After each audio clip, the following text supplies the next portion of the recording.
So we were talking about what's going on with Iran. So we got a unique perspective. Somebody who's been in special forces as a Navy SEAL, Jared Hudson, who's been on the show, actually made an appearance on Strange Encounters. Hey, that was fun too. Wasn't that fun? And of course is running for Senate coming up in the November elections as well. But let's get into what happened over the weekend through your lens. You've been there. We have a great relationship with the Israelis, especially under this administration. They're really good. Give me a little background. We've heard all the jokes. I mean, complimentary jokes over the years involving their special forces. Do you consider them to be as elite as the hype? Oh no, no. Yeah, I'll straight up say that. No, Yeah. I've worked with them a lot, and one of the most amazing things about the Israelis is most of their successes a lot of times are attributed to it's like, holy cow, that's miraculous. It's truly, as believers, we truly see God's people being protected. And I've even, with buddies on the ground, guys in like Shatet 13, the Israeli SEALs that we work with, and Mossad, and some of those guys, there are some elite fighters that they have. But for them to be such a small country, the things that they do are impossible for them to do. And so we know, so that's my take on it on the front end. They are truly, God has truly got his hand on a lot of what they do. It might not be everything they do as a country because they don't honor God in a lot of what they do. We know that. Right. But they are protected in a way that is different than what I've experienced anywhere else. So it's not that they're so elite. It's that they are just, there's a supernatural element. It is. That's the only way I can explain it. The things that I've seen. The 7-day war. I mean, yeah. I mean that was, and it seems, and people, for some reason, are moving away from that in our own country. And I've even seen it in some of the text this early on the show today. And I. Well, you got a lot of folks that want to do this anti-Israel push. So I'll put it out there to everybody right now. You won't get me in that. The reason Israel is our most trusted partners in the Middle East, and take away what I feel as a Christian and that they're God's people, God's original wife, and he's going to restore his wife to him. Take that away from it. What do we say? Life, liberty. That's what we believe. That's what our Constitution outlines. We believe in life. What do the Israelis say? Lahaim. There are only partners to life. That's what Lahaim means, to life. There are only partners in the Middle East that believe what we believe to life. Everybody else says, convert or die. Or, hey, I need you to convert for me to be the same with you. Now, it doesn't mean that we don't have partners that are trusted over there, but what I'm saying is they're the only ones who ideologically align with the freedom of the individual like we do. What about the Arab nations? Who do you trust the most in the Arab nations? Jordan, I would think, yes. Well, I mean, I worked a lot in Jordan, and they're great over there. King Abdullah, got to meet him when I went over to work with him. I mean, they are unbelievable. And another pretty amazing country, as far as like we're talking about Israel and a lot of the things that they do and how they do it. It's almost miraculous to see how well they operate. So working with the Jordanians, they're a great group of people. They were a great government to work with, and they're pretty close, close partnership with Israel. The Egyptians, we had some Egyptians go through our special operations training. Another great group of folks. You have UAE and the Arab Emirates, right? So in UAE and Dubai, which was hit just recently, Dubai Airport. We've got great partnerships with them. So we do have a lot. The Saudis is another great partnership. Mm-hmm. But I say all that to say, all of those partners are impacted by what's going on in Iran and what Iran is funding, whether it was the Assad regime, right? Y'all remember with Assad and Syria and all of the wickedness that was happening there, whether it was killing U.S. military members in Iraq with IEDs and a lot of what the Iranian Royal Guard that got put in place, and was it 79 that they got put in place, 89 this Ayatollah just got smoked, he took over. And you look at all of the wickedness that's happened really for the duration of my adult life, it has happened under this regime in that Middle Eastern area. Hezbollah, Houthis, you were talking about the Houthis, the Israelis going after the Houthis last night, I guess it was, and then Hamas. And look at everything that's happened in Gaza. Everyone wants to bark about what Israel's done. Hamas has been the ones that has done that. Well, who funds Hamas? Well, the Iranians. And then take it one step further. Everybody's arguing, should we or shouldn't we be doing this now? I am very much against getting us involved in wars because I've actually been to war. And the problem with our politicians is they haven't. And so what do? They sell access, and let's go to war or let's not go to war depending on what they can get out of it. For me, it truly is every deployment I went on, I lost a buddy.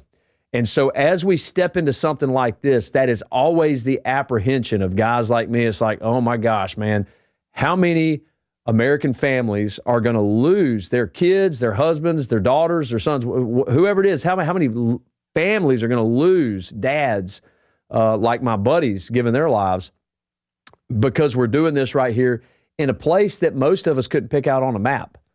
And that's just the reality of it here in the United States of America. But we did it. If there was ever a time to knock out this regime, it is right now.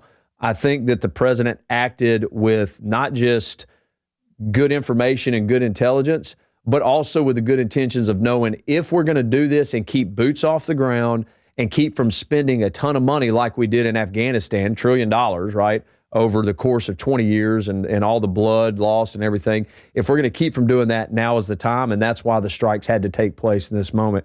I'll give you one last piece real quick. Take it with a grain of salt, but I want to put this out there.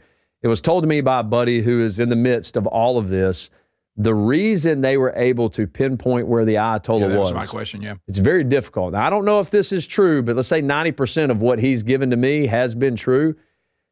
There was an Israeli who was Mossad working in conjunction or working undercover espionage stuff with the Iranian Royal Guard, right? So he had infiltrated them. His wife was Persian. His wife was from Iran. But this guy's an Israeli. He carried a GPS into the bunker that they took the Ayatollah in, and that's how they knew exactly where to pinpoint it and kill the guy. Don't know if that's true, but stories like that are the things that are untold of men and women who sacrifice their life for the cause of destroying evil and destroying wickedness. And Iran is one of the largest countries in the world. I think it's the third largest country in the world that's oppressed. And now, because that Ayatollah has been removed, if we can make sure that we stand up a good leader and not a nefarious leader that fills that void, you're going to have an Iranian people that get to experience life like we experience life. Do you trust the prince? I mean, I don't know. You know what? I don't know him, so I'll just say no. It's hard for me to trust people. The Shah's boy. The Shah was not perfect, right? But he was much better than these Ayatollahs. Put it this way: I trust him more than the handful of leaders that are left that they're trying to say, "Hey, we're going to stand up and we're going to fight to the bitter end." Yeah. How do we keep like one of this particular Ayatollah, like his son, just taking some of these clerics that are still there? What do we do to keep that from happening? Oh, continue to do what we're doing, right? And it will last probably about 2 weeks. Continue to smoke these jokers out. And I do know that the Israelis have more espionage base, but they have people on the ground. It's something that President Trump said. I think it was in his initial speech. It might have been after. And I know Pete's given an update right now, but he said you're going to have immunity if you're part of the professional fighters, a professional military force that's not tied to those 120 or 190,000 IRGC guys, right? Those Royal Guard guys that are a different part, and some of them a paramilitary type structure from the normal Iranian military. He's saying, hey, y'all want to fight against those guys? Y'all do it, and we will support and back you. You have immunity, and you'll be a part of the standing up of the new government. That's exactly how, and that's unprecedented, by the way. That's exactly how you keep our boots off the ground. You keep our cost at a minimum. And I'm not just talking about financial costs. That is a burden for us right now. But I'm talking about the cost of our blood, because we've already lost 3 Americans in this in a retaliatory attack and 5 that were severely injured, on the base in Kuwait. And that happened yesterday morning. I got a text about it. I don't know, a buddy sent me a message, and then it was in the news probably while I was sitting in church. I think I got a news flash on it. Mm-hmm. So it was sometime yesterday morning that happened. We'll come back. If you can you talk a little bit longer? Yeah. All right, we'll come back. We'll visit with Jared at least one more segment. Jared Hudson, a Navy SEAL, and of course he's been there. He's served the country, also with Covenant Rescue, which we've talked about many times, taking these sex traffickers and those who or their clients and bringing them to justice or taking them out. He also is still doing that and running for Senate coming up in November. We'll come back and we'll chat with him right after this. This is the Rick Burgess Show.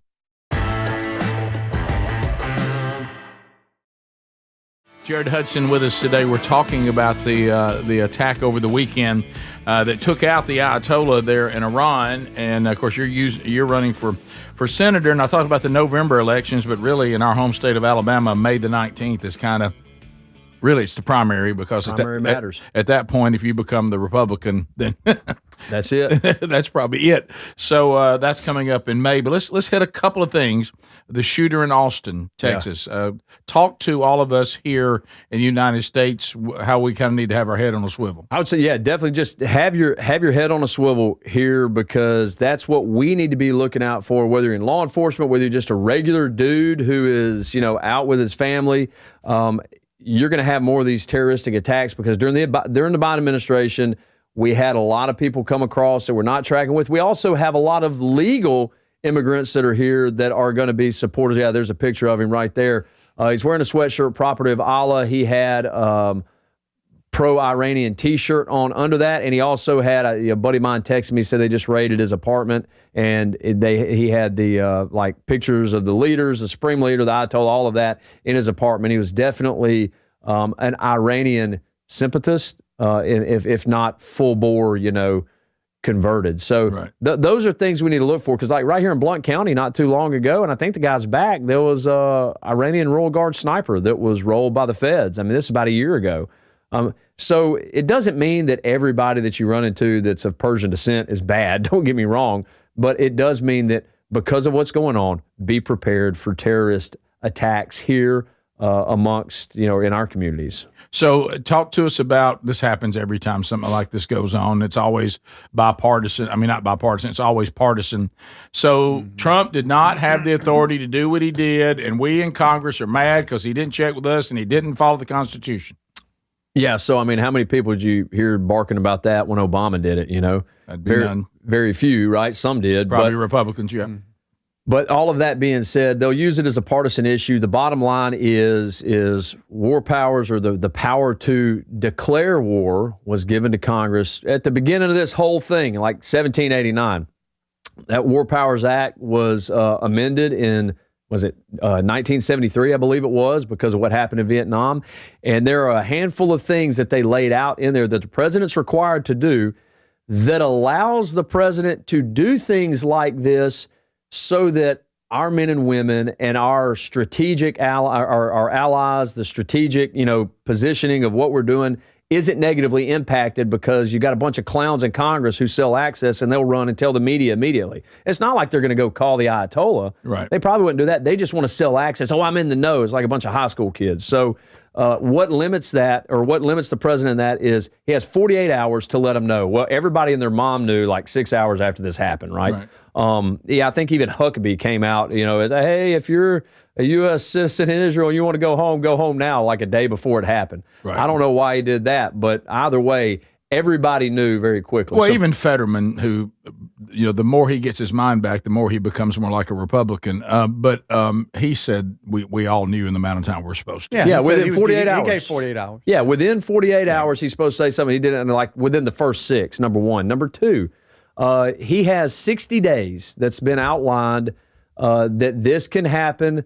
He doesn't have boots on the ground. It's strictly airstrikes in support of our partners in Israel and our other Middle Eastern partners, circling up the wagons, protecting our bases, and continuing to conduct these airstrikes in Iran. I believe that it will probably be done on that part of it in about 2 weeks, and then it's our partners that will continue moving forward. So for us, we're running our operation. The Israelis are running their operation. A lot of people haven't seen the name of it, but it's Operation Roaring Lion for them. So when you have these operations being run together simultaneously, it's a joint operation that is ongoing, and you can't, I will go ahead and say, you put everybody at risk, you put the entire operation at risk if you let a bunch of folks who ain't never been in a fist fight, much less a gunfight, know what you're doing ahead of time, because what do? They're going to run and tell somebody, and it's going to be leaked in the media. Y'all remember when that guy, what was the guy with the mustache, Geraldo? Y'all remember that guy, Geraldo? Oh, yeah. And he likes drawing the stuff in the sand out there. He got kicked out of country because, I mean, he's out there drawing stuff in the sand, saying, oh, yeah, this is what we're doing, this is what we're doing.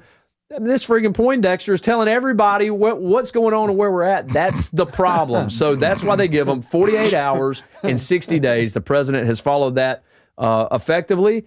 And you know what? Maybe Congress would be talked to about things if they weren't as leaky as a Chinese submarine. Maybe they would get to know about things. The problem is they go and tell the media and everybody, and then the media tells everybody. Right. But as far as what Trump's required to do, he met those requirements up to this point. So for them to rush to D.C., say, we got to meet. He met the requirements. Yeah, that's what I'm saying. It's just for show. Superseded the requirements. Right. What about everybody always when something like this happens? China and Russia. What do you think they'll do with all this? So I talked with a buddy of mine who's still a commander at the SOCOM and JSOC level, and I just asked him. I said, "Hey, is this something okay that I can say?" When he told it to me, he said, "Oh yeah, it is." We believe that China and Russia at our highest levels are only going to be involved financially, providing munitions. But even now, where we're at now, with the response that you're seeing, they all might kind of be, hands-offish. They are meticulous at what they get involved in, but that's what they believe at this level. They don't believe that they're going to be involved other than possibly supporting the Ayatollah's regime. But with the Ayatollah being dead, if we can get something stood up quick enough, that's going to be a game changer. Yeah. Yeah. When and so many people are talking about the reaction, and I've seen people make the case. This is not a quick reaction. This is a bunch that we have had to deal with for 47 years with this kind of stuff, just on and on and on, always threatening, always about to do something. The Ayatollah, once all the Ayatollahs took over after the Shah, it's been nothing but one threat after another. That's right. And we're going to wipe you and Israel off the face of the planet and blah, blah, blah, blah. So it certainly was, they've been given plenty of time not to do things, and warning after warning. And we've tried to do things from a diplomatic point of view, and it has some success, but they always double back on it every time. Can I get one more piece so we have time? So the Christians that are also imprisoned in Iran right now, you want to talk about the best chance of freeing Christian brothers and sisters that are currently imprisoned in Iran. This is it right here. That's true. So, and we've done it.